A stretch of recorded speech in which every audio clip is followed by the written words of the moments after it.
our next speaker, Gary, is an award-winning speaker, serial entrepreneur and business influence coach with over 14 years of experience as a corporate trainer, mentor, and coach. He has extensive corporate and sales leadership experience in the areas of sales, talent management, sales breakthrough, and professional development, and was also one of the youngest adjunct lecturers to have taught at NUS and the ESSEC Business School. And his topic for us this morning or evening or afternoon, wherever you are in the world, is balancing passion and purpose with profit. Gary? Thank you, Joe. Or good evening or good afternoon, wherever you are. My name is Gary. It's a great pleasure to be able to join you and share with you some of my insights and experiences over the last couple of years. And also to be part of this wonderful panel. I've learned so much from all the speakers who have spoken before me. And I'm just really grateful to also be able to share as well as learn with all of you. All right, so I'm just going to share my screen so that we can use the materials to be easier for you to follow. All right. There we go. So as I share this, I'm just going to get ahead and share with you some of the things you'll be covering. The topic for today is balancing passion and purpose with profits. And of course, well, we will cover in a little bit more detail how do we acknowledge our passion, uncover our purpose, and also appreciate the beauty of profits. And perhaps also explore how can we go about chasing that a little bit more, whether you are a self-employed person or whether you are an employed person who would like to take your careers to the next level, or if you are considering starting your own business. All right.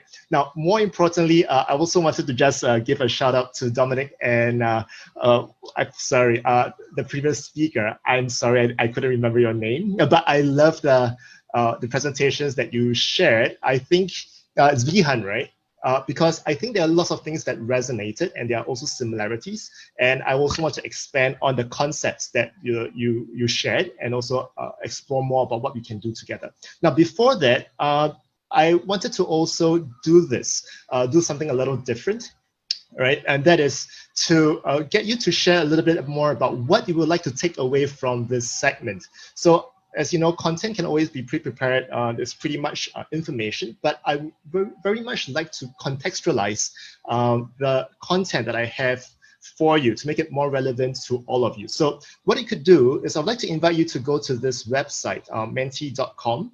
All right, go to this website, menti.com, and then key in this code, and then share with me what is one thing you would like to take away from this segment. All right, and if you're able to do that, we will have an overview of the content there and see how can we further personalize and tailor this presentation for you. All right, I'm just going to switch my screen around so that you can have a look.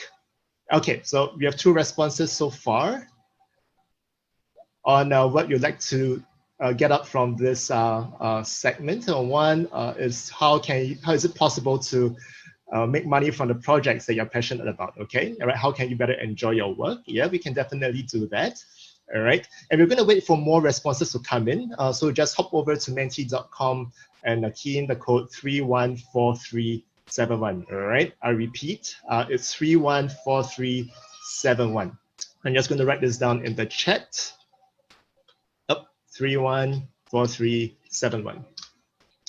All right, and you have about 10 minutes before this closes. We'll probably end up before that so that we can get on with the presentation. But in the meantime, what I would like to do is to just also cover and bring you through a little bit about what I do so that you know about a bit more about my experience and how I could be of service and support to you as well, right? So this is a very quick snapshot of my career history. I started my business, or rather I started my career as a trainer in 2006. I think there are certain similarities with what Dominic did before as well.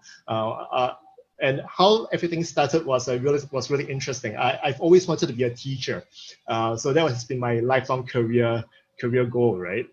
And so when I was just about to enter university, I thought, let's speak to one of the teachers that I really held in high regard, somebody that I really respected, to get some advice. And I remember this conversation, right? I went back to my school, I sought him out, we had coffee, and I said, sir, no, I would like to really be a teacher. Can you give me some advice? And I remember this is what he did.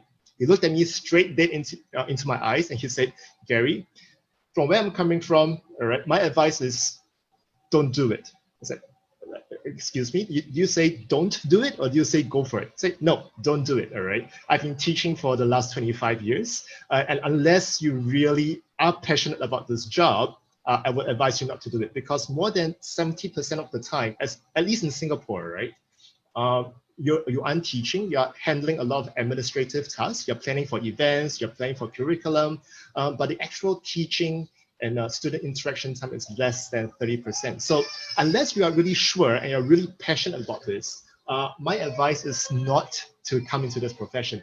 Rather, I would like you to go to the private sector, have a tryout, get your hands dirty in a couple of different professions. And if you feel that your heart is still in teaching, then come back to MOE, come back to the Ministry of Education, and you'll be more valued as a teacher. And I said, okay, yeah, I can do that. So this was 2005, if I remember correctly.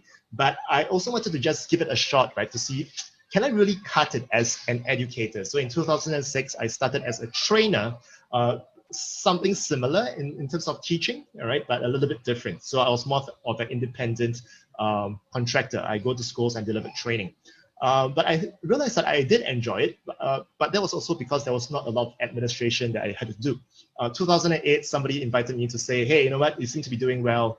Why don't you join me why don't we start something together, all right? And the rest is history. I mean, I'm really grateful for the opportunities God has given me. I've shortly after I graduated from NUS, by the way, I started all this before I went to college, university, and shortly after I graduated, my professor knew what I was doing, and he said, hey, you know what, why don't you come in and also work with our students, right? I have postgraduate students, the PhDs and master's students, but when they deliver presentations to me, I have no idea what you're talking about. So can you help me in this area? So I said, yeah, by all means, right? I've never really been one to study, but now to be able to go back to school and be a lecturer in one of the top universities in the world, I just couldn't say no to that, right?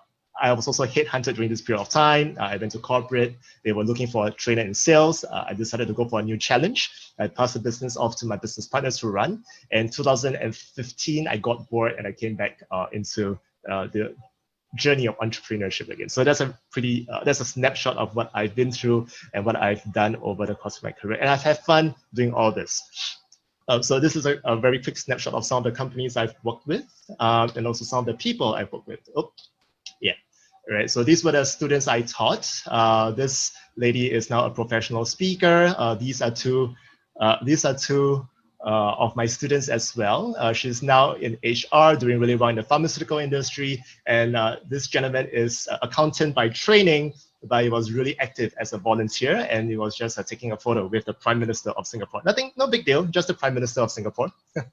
But my main point is, I think if we were able to identify what we are good at and where is our hearts in, it doesn't really matter what your professional training is per se, you are still able to make waves in whatever careers you decide to put yourself into. So this lady started off with engineering. She went into, and now she's a full-time trainer, trading in Forex, and now also motivational speaker, key in accounting, also writing as a political analyst for a newspaper, and she was trained in biomedical science, and now she's in HR and doing a wonderful job for the company that she's in. All right, so I think these are real-life examples of people who pursued their passion, not necessarily in the areas of training, but they have done well for themselves, and they're continuing to deliver value for themselves as well. Right, and of course, just a very personal snapshot of me. So this is where I'm at. This is my beautiful wife, and happily married for the last 3 years now. I think 3 years, coming 3 years now, with a beautiful daughter who's really a handful at times, and I'm really grateful for the gifts, right? So there's additional passion that I have to work with these days. Yeah, so besides the career, besides the entrepreneurial journey, there's also the challenges at home that we have to handle and play with. All right, so I'm just going to go back to the content that we are all here for today, all right? But more importantly, I also wanted to just hit back and see what were some of the things that we have. Oh, okay, all right. I see also refining, enhancement, alignment, appropriate. So appropriate realign purpose and profits. Okay, learn some of the best practices and ideas, and connect with like-minded people who believe in growth. All right. Okay. Cool. Let's see. So understanding and assessing passion. So this is something that I have to share. I would like to find out more as well. We hear the term pursue a passion a lot these days, right? But what really comes to mind when you think about passion? Do we really understand the term passion? I know Vihan spoke a little bit about it earlier, but I would like to just again seek some of your thoughts about, hey, what do you understand by passion? What are some of the keywords? So I'm going to invite you to jump back to menti.com and again, just key in some of the keywords that comes to mind, all right? Oh, let's see. Where do we have this? Let's go over to the next one. Let's go to the second one. All right. What are some of the keywords that comes to mind when you think about passion? All right. So I have love, happiness, fun, and desire. All right. Are there any other ideas or thoughts that comes to mind when you think about the keyword passion? All right. And I don't think we are very far away from the truth. It really has got to do with something positive and something very enlightening. All right. But there are also other aspects of passion when we think about it. In fact, if you were to come back to the original root meaning of passion, this is what we have. All right. So we did a bit of further research, and what's the purpose and the underlying meaning of passion? Where did it all start from? Right. It actually originated from this word, this Latin word, passio. All right, but if you were to explain it further, the original notion was something that which must be endured. So it was associated with the idea of pain, suffering, and endurance, which is quite ironic, actually, if you think about it, because when we say pursue passion, we are actually pursuing something that is associated with pain, suffering, endurance, which is very different from the notion of enjoyment, something that's positive these days, right? So why do we pursue our passion, and how does it really fit into the context these days? So what passion really means these days is when we think about passion, it means that we believe in something so much that we are willing to sacrifice certain things or endure certain aspects of pain in order to achieve the desired results that our hearts want, right? So when you talk about the passion of Christ, for example, right, we talk about how Jesus sacrificed his whole life in order to redeem the world or in order to reconnect with the world with himself, all right? When you talk about things like what Vihan mentioned, things that we enjoy, they could be a hobby or interest, then it's also about things that we enjoy doing and we are willing to pursue it. But if you think about it, if we were to pursue a particular hobby or particular interest, we are also giving up other things in order to achieve the things that we want to get, all right? I remember the time when I was honing my public speaking skills. I'm actually a very introverted person. I hate public speaking. I hate to talk. I would be the one who's sitting in the corner in class. And if you don't talk to me, I'm perfectly fine. I'm pretty much enjoying the lockdown in Singapore as well, right? Because I'm an introvert, I just enjoy the personal time. But because I also wanted to be a teacher, and I asked myself, hey, you know what? How's that going to work for me if I hate public speaking, I hate communicating with people, if I'm just quiet by myself? So then I realized that, hey, if in order to really do well, I will need to invest additional time in public speaking. So I joined an organization called the Toastmasters and really went for meetings. And normally most people will go for a meeting or two a month. But I was so passionate about developing myself that I went to up to 8 meetings a month. So what took people a year to accomplish, I pretty much took about a quarter to about half a year in terms of growth and development. All right, but this was because I recognized that this is something that I wanted to invest myself in. And so if we were to come back to the idea of passion, all right, so what are some of the things we must do in order to achieve and pursue our passion? And what are some of the things we must sacrifice or we have to trade in for in order to achieve the desired outcome? And so these are some of the things we have in mind, right? You have to trade in your time, you have to expend energy, effort. Sometimes we will have to spend money in order to make an investment to get additional resources. We may have to connect with mentors or maybe even employ a coach. And sometimes it's also about taking action, right? Like what Joseph shared and showed in the video. It's about taking a leap of faith, literally, in order to get the experience and get the outcome that we want. And of course, sometimes things don't happen the way we want it to go, and we'll make mistakes. But hey, if we are able to learn something from the opportunity or from the event, then I think the mistakes are perfectly worth it, all right? As long as we're able to derive valuable lessons from it. And of course, I think this is also good if you're able to sacrifice our ego as well.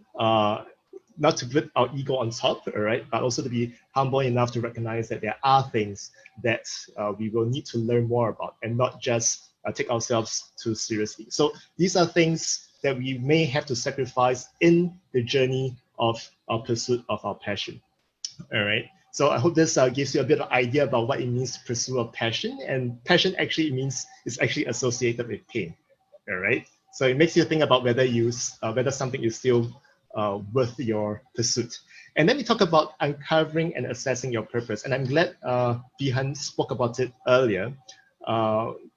Pretty much we spoke about, in my opinion, I think purpose is about the reason for our being. It's about the reason why we're alive and what we are going to do with our lives, all right? So this is a question a lot of people ask ourselves about in our entire lives, and some people think about it more towards the end of their lives, and they realize that, hey, where I'm at the end isn't where I wanted to be at. And so I often ask myself this question, right? If I am 60, 70, 80, maybe, if God willing, 90 years old, and just lying there and just waiting for my time to be called, can I look back on my life and just say that I'm happy for what I've done? Am I satisfied with how my life has gone? Or would there have been more things I could have done? All right. So I like to think into the future and then look back and ask myself, if I were given another chance to make a decision, would I make the same decision? All right. So this is something that I used to explore and think about. Am I aligned with the purpose? And would I do something differently? And this also brings me to what Vihan mentioned earlier. It was Ikigai, right? We saw this chart earlier. And I think this is something that is a good tool to have as well. We consider what we are good at, what the world needs, what we love, and what can we be paid for. And the sweet spot is where Japanese call Ikigai, the reason for our being. And if you're able to do this, we not only get paid, we are good at it, we not only get paid, we enjoy what we're doing, and we are able to satisfy a need of the world as well. But I would like to just expand this a little bit and also share from my experience. I realized there are two more things that help me uncover potential purpose in my life as well, right? And that is pain and grief, and there's also things that resonate with me. So what do I mean by pain and grief? So there's a reason why I shared the pictures of my family, right? It helps anchor and realign me to the things I'm doing. So growing up, I'm the youngest of 4 children in my family, and my dad being the more traditional father of his time, he is hardly involved in the family. And his definition of being a good father is the one that goes out there, work hard, bring the bacon home for the family, and your work is done, right? And when you come home, when he comes home, his attention is on the television, because that's how he unwinds and distresses. But it was also when I realized that and wondered, is there more to being a father? And I felt very alienated from my dad. I felt that I didn't really care about the family. And sometimes my mom felt the same way as well. She felt that he was a bit distant. So we came back to this and we said, hey, is there more to what we are doing? So I said, no, I'm not going to do this anymore. I want to do something different. And so part of the purpose in my life is also to be to dedicate my time to my family and also to be a better father to my children. All right. And of course, one of my personal and professional interests is also in parenting, which is where my good friends Ray and Daphne will also be speaking about. All right. And there are things that resonate with me, obviously parenting as well. And I also want to just highlight there are things that are false passions. There are things that we think that we enjoy doing, but when the rubber meets the road and when things get tough, we kind of give it up. Or it may not even be something that we are very good at. And this is where things don't really work out for us. So it's important for us to understand and have a sense of what these false passions might be. So case in point, I was doing training once, and I realized that a youth was very passionate about music and singing. All right, and I said, hey, why don't you give a demonstration, right? Just let's have a sense of your talent. And when he started singing, I realized that he cannot sing. He wasn't good at what he was doing, but that was something that he really loved. But he had no idea that he wasn't good at it at all. I don't think it was something that it was a matter of him being rusty or unpolished. It was truly a very obvious case of a lack of talent and ability. But he can still be interested in music. He can still be good at some other aspects of it, but he may not necessarily be good at singing. All right. So I think it's important for us to also trial and error and get honest feedback into what we are good at. And it doesn't have to be just from one person, right? It can be from different groups of people. So I think in this aspect, we will need to do a bit of trial and error, like what some speakers have mentioned previously, to also have patience to know that it takes time at times to develop certain skills and capabilities, the humility to recognize that we may not be the best or as good as what we're at, but we can get there, right? If you're willing to make mistakes, forgive ourselves, take courage to in this journey. Of course, I have a sense of humor as well, right? I particularly like the time when the part when Joseph said he peed himself. Hey, we all do that sometimes, right? Some of us do it a bit younger, some of us do it a bit older, but yeah, that's fine. Not judging. All right, so we're going to talk about the last portion, which is balancing the part on profits as well. All right, so what's the purpose of profits? It's making profits a good thing. Okay, and I think some of us have heard this before. Money is the root of all evil. Is this true? And do you agree? Now, instead of going to menti.com, why don't we just save a bit of time and just type in the chat, right? Do you agree that money is the root of all evil? All right, if you agree, yes. If you don't, just let us know, all right? Do you think that money is the root of all evil? Disagree, all right? Money is part of the all evil. I have no idea, all right? So for some, money is energy, all right, okay. Money is energy. So there's a common saying that money is the root of all evil, but this was actually a quote that was taken out of the Bible, but the original quote and the context is actually this one. Oh, screen is not moving. Oh, right. So the love of money is the root of all evil. All right. So we kind of miss out the original word, which is the love, is the obsession of money that leads to a lot of the problems in this world, right? Or even personally as well, because we obsess over it, we see it as the end. But really, like what Laura mentioned, money is energy. I redefine it a little bit. I would say money is a tool, it's a means to achieving something. All right, it helps us get something, but if we were to flip it around and think of profits as the end goal, it becomes a source of pain and also a potential challenge that will trip us up as well. All right, so this is something that I'd like you to consider when it comes back to Ikigai. These are some things that you can explore doing, all right? So when it comes to exploring what you're good at, what are some of your talents, experience, knowledge, and skill sets that you can use in the pursuit of your passion? All right, what are some of the things you love doing? Are there hobbies? You like to share with people the hobby and your interests? Is it about teaching? Can you teach people more about it? You like to pursue a new idea and we like to help people. What aspects of this? What are some of the things that you enjoy doing, right? And then what problems do you want to help address and solve in the world? Okay, what pains you? Like what I mentioned about grief and also challenges. You have a special guest, excuse me, all right? And what pains other people as well. And the things that pains you and challenges you could also potentially pain other people as well. If there's a certain resonance and agreement and alignment, this is where you could also help address them if you have addressed it before as well. And finally, what are some of the things that people are paying for in the market? Are they willing to pay you as well to for what you have to offer? And like Marie mentioned as well, you could also offer it for free to see where you stand in this range of offerings and see whether you match what people are paying for as well.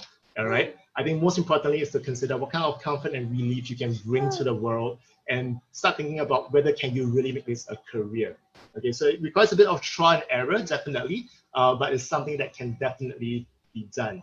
All right. So in a nutshell, I know we're running out of time. So this is what I would like to end and leave you with. I think balancing passion, purpose with profit, we will need to recognize a couple of things. We need to recognize that pain is normal, it requires endurance, and you need to ask yourself honestly, what is something you like to endure and what would you trade off, right? And is it worth the sacrifice?